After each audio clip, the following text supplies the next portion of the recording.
1. Task 5, assignment number 3, conceptually accurate conversations. Set 2.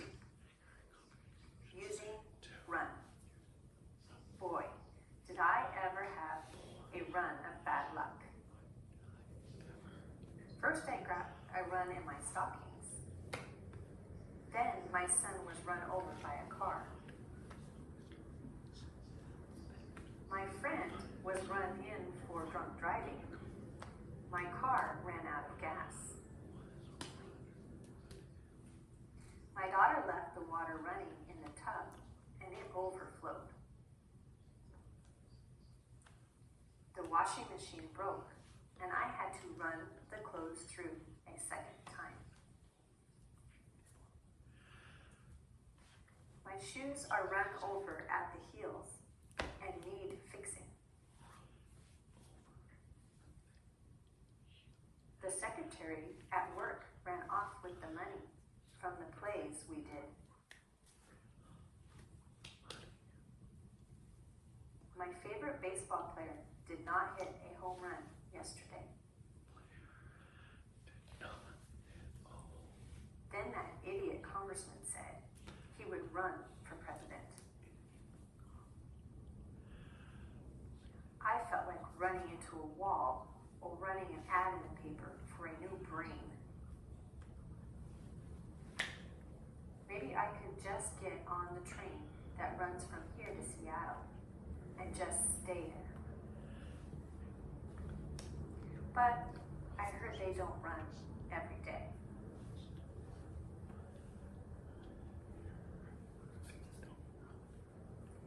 When the ship ran aground in the fog, the captain was running around telling people nothing was wrong. He really gave the runaround to the press.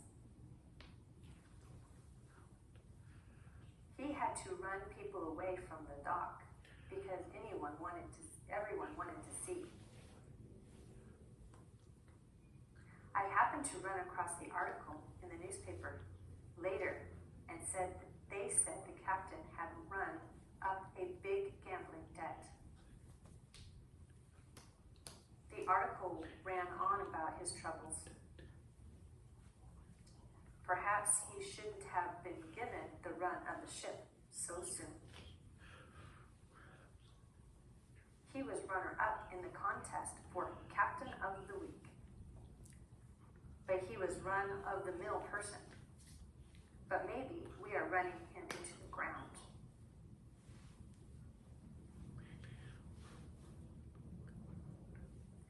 I was practicing the play the other day, and Sue was in it. Boy, the heat made her makeup run. Don't you remember her? She went to Europe with us and ran short of money. Her husband ran off with another woman, and she ran through 2 pairs of shoes while we were there. Well, we do have a running battle going on between us. Well, enough of running her down. I guess we can run through part 2 again, but I don't have a copy. Can you run off a copy for me?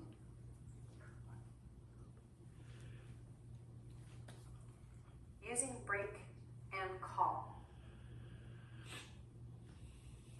I was so shocked yesterday. Someone broke into my house.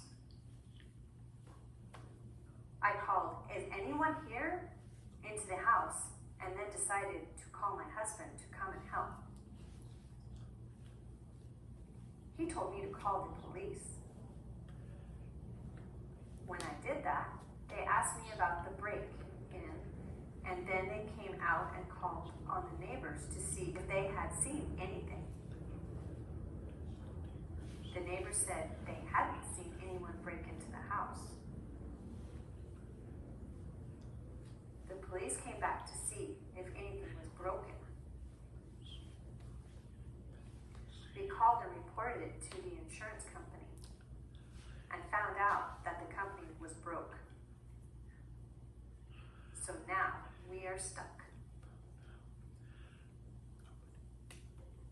Using check. I went to the grocery store yesterday. I filled up my whole cart, and after they had checked my groceries, I went to write a check, and my checkbook was empty. But I know the checker, so she let me take my groceries and bring back a check. So I went home, unloaded the groceries, went downstairs to check and see where the checks were. But I was out of them, so I didn't know what to do. I decided to check with my husband, but he didn't know where they were. Then I had an idea. Maybe I should check with my children. And sure enough, they had my checks laid out on the floor as a load. Using correct and dawn. I remember when I was in junior high. I had an instructor who was very correct and told us to correct our own papers. After we had corrected them, we were to hand them in to her. It dawned on me that if I was correcting my own papers, I could really correct my own papers and hand them in to her. So, for 2 weeks, I got up at the crack of dawn and corrected my papers to turn into the teacher. The teacher turned to correct me and said, I wasn't doing this correctly. I was not supposed to change the answers. I was supposed to mark what was correct and what was wrong. I disagreed with her. I didn't think she was doing this correctly. She thought about it, and it suddenly dawned on her that I was correct. The end.